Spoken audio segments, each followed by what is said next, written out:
Hello guys, നമ്മൾ എല്ലാവരും കൂടി ഇപ്പോൾ പൊയ്ക്കൊണ്ടിരിക്കുന്നത് ഒരു പാലുകാച്ചിനാണ്. രണ്ട് വണ്ടിയിലായിട്ടാണ് കേട്ടോ നമ്മൾ പോകുന്നത്. ഒരു സ്കൂൾ തുടങ്ങാനുള്ള പിള്ളേരെയും വാരിപ്പെറുക്കി നമ്മൾ വെച്ച് പിടിച്ച് പോവുകയാണ്.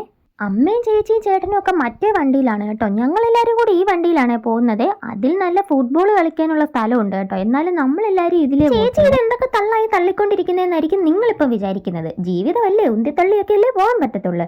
ഇവിടെ ഒരു വമ്പ മത്സരം നടന്നുകൊണ്ടിരിക്കുവാണ്. നമ്മുടെ മറ്റേ കാറിനെ തോപ്പിച്ച് ഓവർടേക്ക് ചെയ്ത് മുന്നിൽ പോകാനാണ് പിള്ളേർ പറഞ്ഞുകൊണ്ടിരിക്കുന്നത്. അങ്ങനെ നമ്മൾ ആ പാലുകാച്ച വീട്ടിലെത്തിയിട്ടുണ്ട്. കൊച്ചു വീടാണെങ്കിലും നല്ല അടിപൊളി വീടായിരുന്നേ. നമ്മൾ കുറച്ച് നേരത്തെ വന്നിട്ടുണ്ടായിരുന്നു, അതുകൊണ്ട് തന്നെ ആളുകളെല്ലാം ഓൾമോസ്റ്റ് വന്നായിരുന്നേ. മിറർ കണ്ടാൽ കുറച്ച് ഷോയറൊക്കെ പതിവാണല്ലോ. പിന്നെ പിള്ളേരെല്ലാം ഇരുന്നും കിടന്നും ഒക്കെ സമയം കളഞ്ഞു കേട്ടോ. ഇതെന്റെ ഒരു അനിയൻകുട്ടനാണ്. ഇവനോടൊരു ഹായ് പറയാൻ പറഞ്ഞപ്പോൾ ഇവൻ ഇഞ്ചി അടിച്ച കുഞ്ചുവിനെ പോലെ ഇരിക്കുവാണ്. പിന്നെ അവസാനം ഹായ് ഒക്കെ തന്നെ. ക്യാമറ കണ്ടിട്ടും കാണാത്ത പോലെ ഇരിക്കുവാണ് ഒരാളെ. ഇവിടെ ഇപ്പൊ കണ്ടുകൊണ്ടിരിക്കുന്ന കാഴ്ച പൊന്നു കരഞ്ഞുകൊണ്ടിരിക്കുന്നതാണ്. കുട്ടുവായിട്ടുള്ള ഒരു ചെറിയൊരു സൗന്ദര്യ പിണക്കം. അതൊക്കെ അവർ തന്നെ സോൾവ് ചെയ്ത് കേട്ടോ. ഉറങ്ങിക്കിടക്കുന്ന കൊച്ചിനെ കുത്തി ഉണർത്തുന്ന കാഴ്ചയാണ് നിങ്ങളിപ്പോ കണ്ടുകൊണ്ടിരിക്കുന്നത്. അങ്ങനെ നമ്മളിതേ ഫുഡ് കഴിക്കാൻ വേണ്ടി പോയി കേട്ടോ. കുഞ്ഞിനെ ആദ്യം ചേട്ടൻ പിടിക്കുന്ന സമയത്ത് ഞങ്ങൾ പെണ്ണുങ്ങൾ എല്ലാവരും കൂടെ കഴിക്കാൻ പോയി കേട്ടോ. നല്ല അടിപൊളി ബിരിയാണി ആയിരുന്നു, ഒന്നും പറയാൻ. ബാക്കിയൊക്കെ നിങ്ങൾ തന്നെ പറഞ്ഞു, ഞാനൊന്നും പറയുന്നില്ല.